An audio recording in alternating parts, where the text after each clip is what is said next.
नाशिक जिल्हा police cooperative credit society पंचवार्षिक निवडणूक रंगतदार होत असून रविवारी मतदान होणार असल्यानं या निवडणुकीत 3 पॅनलमध्ये लढत होत आहे. सत्ताधारी प्रगती पॅनलला दक्षता पॅनलनं चांगलंच आव्हान दिलंय. 4200 मतदारसंख्या असलेली नाशिक जिल्हा पोलीस कोऑपरेटिव्ह क्रेडिट सोसायटी 2024 ते 2028च्या कालावधीसाठी नूतन कार्यकारिणीला निवडणूक जाहीर झाली आहे. यासाठी रविवारी मतदान होणार असून यावेळी प्रगती, परिवर्तन आणि दक्षता या 3 पॅनलमध्ये लढत रंगणार आहे.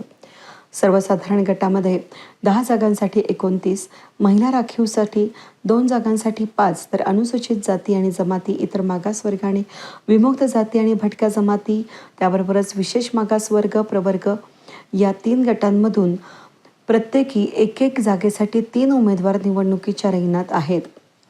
सोनम काथोटे अपक्ष लढवत असून दरम्यान दक्षता पॅनलच्या उमेदवारांनी सोशल मीडियाबरोबर प्रत्यक्षात गाठीभेटी घेण्यावरही जोर दिलाय. सत्ताधारी पॅनलनं अनेक घोटाळे केले असल्याचा आरोप यावेळी दक्षता पॅनलच्या उमेदवारांनी केला आहे.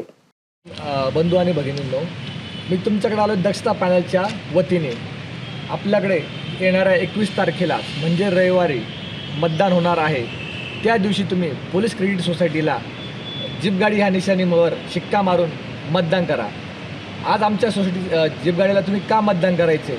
मागच्या पॅनलच्या लोकांनीच म्हणजेच मान्य चेअरमन, सेक्रेटरी व संचालक मंडळाने आपल्या सोसायटीचा व्याजदर हा 8% 11% वाढ केलेली आहे. त्याचबरोबर अनेक बेकायदेशीर कामे केले. उदाहरणार्थ प्रत्येक कर्जदाराची लाखास 500 रुपये ह्याप्रमाणे इन्शुरन्सच्या नावाखाली कपात केली, पण एकाही कर्मचाऱ्याचा इन्शुरन्स काढलेला नाही. त्याचबरोबर 50 रुपये बेकायदेशीररित्या मयत निधी म्हणून गोळा केलेली आहे. तीसुद्धा आपल्याला आम्ही माहितीच्या अधिकारात जे कागदपत्र आहे ते दाखवलेले आहे.